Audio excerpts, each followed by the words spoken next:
Now, we've tested the MG Cyberster thoroughly on the track, and to be honest, I'm very impressed about how the dynamics work out to be.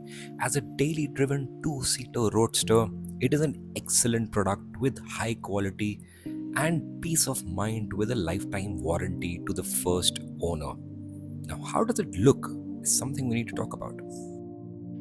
So let's talk about the design elements of the MG Cyberster because there are a lot of things that need to be talked about as a car enthusiast. The first and foremost is the taillight design that I would want to get done with because it's the elephant in the room and everyone has been talking about it.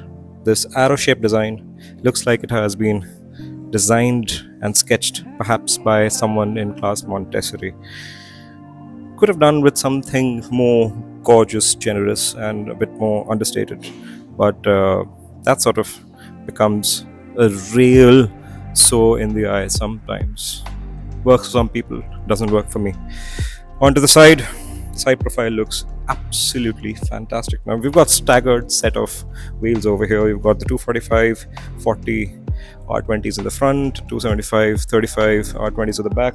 The staggered wheel sizes because it has a 40 and 60 torque split, 50-50 weight distribution, so it works perfectly. Now this Indian spec version is about 5 millimeters above than what you get in China and other countries, and even in UK, so you have a good amount of wheel gap as well. So this is perhaps more practical for Indian conditions in terms of the overall curb, and the approach and departure angles are pretty good. I mean, if you're going up the ramp, the departure angle is actually very, very practical.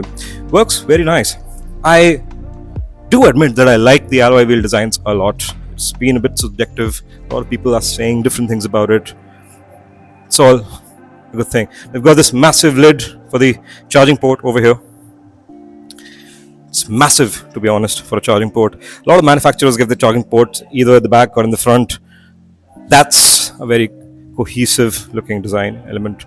Now, this is a soft top roadster. The quality of everything is really nice. You've got this black element going on the side, reminds you of the traditional MG roadster or even the Alfa Romeo somehow, the cars that were designed by Bertoni in the past, in the 1960s and the 50s. Beautiful, beautiful element. Now, in terms of the dynamics and the aerodynamics in general, you've got a split over here on the side. You've got a side skirt with proper aero cuts.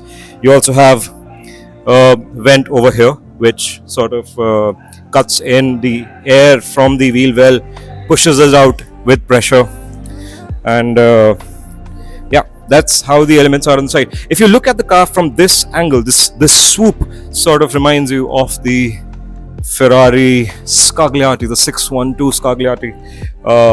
It has that sort of design, and if you stand over here, this has the proportions of the Maserati Gran Turismo mixed with a bit of the toothless eyes, that fantasy dragon from the movie Night Fury.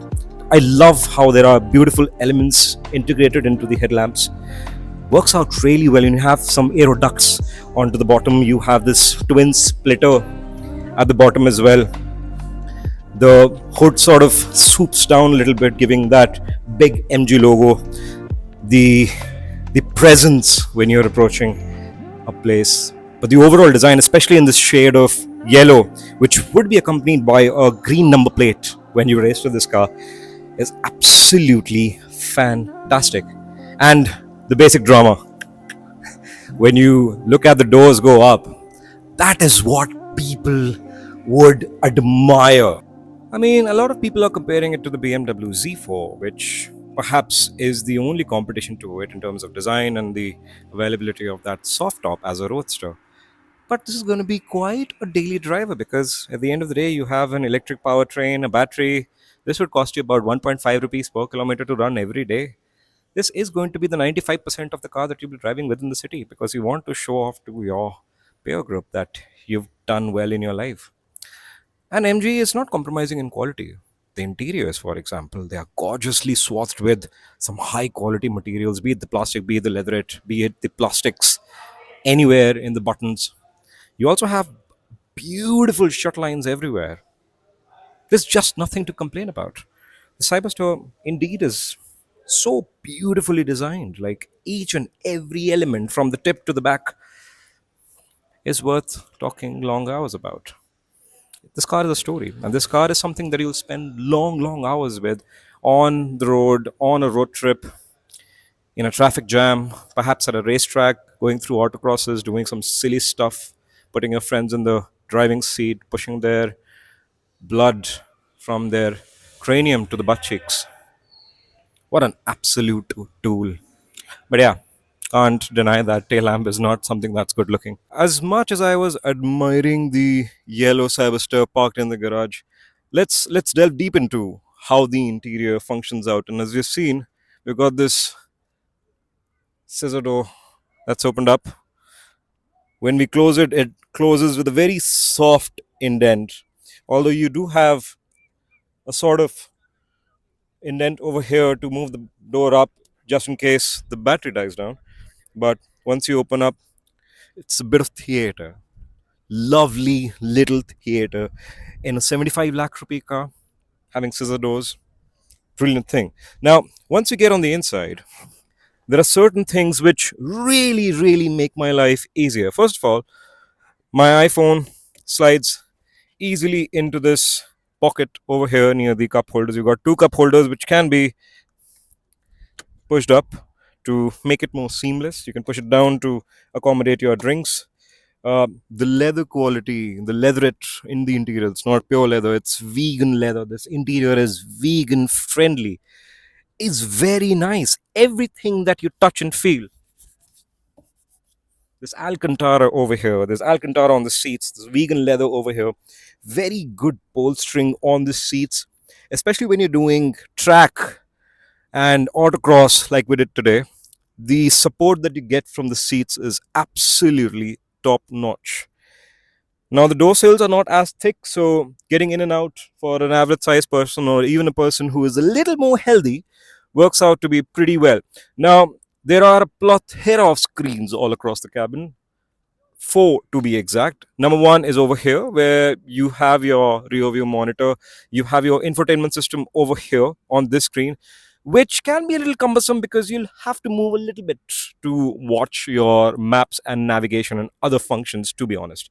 But not something that really pisses me off on a long term. Or perhaps I'll get to know when I drive it on the highway. Now you have your air conditioning and other very important functions on the touchscreen besides the gear selector, which again is integrated into buttons, and the steering wheel with flat bottom and these two buttons which say Super Sport if you want to go hard on the track, and your steering hardness and stiffness button over here, plus the other physical controls are very high quality indeed. Now, there's one thing that a lot of people would be a little nitpicky in terms of detail in a 75 lakh rupee car. We've got a very cheap manual rear view mirror. Why did MG leave that out? Is what I'm wondering. But otherwise, as a very emotional, very less clinical design, it works out to be very good. Now, there's going to be quite a lot of fan following with this car, especially in the enthusiasts and the people who sort of are collectors for cars. This works out to be a very good situation because everything that you see around, especially the practicality of this car, is really good. Now, talking of the practicality part, the boot is quite healthy as well. You can fit in a suitcase for two people going on a 4-5 day long road trip. And that is if you choose not to take too many showers. But otherwise, this car looks extraordinarily good in the shade of blue. Unfortunately, we are only getting 4 shades. That's namely the grey, the white, the red that we've seen across all the track, and this yellow. But the red lights and the red interior with the yellow shade works quite cohesively. And I like it. I like it quite a bit. Now, this car is for whom? This is more of a GT than an outright sports car. A lot of people are comparing it to the likes of the Z4, which it is because it's a soft top roadster.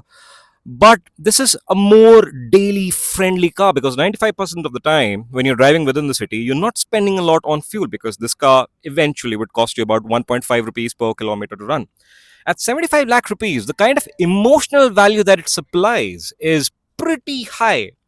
So, not just for enthusiasts, but for collectors alike who are not really governed by the word depreciation in their life, this car would work excellent for them. And it looks really nice, especially in this shade of yellow.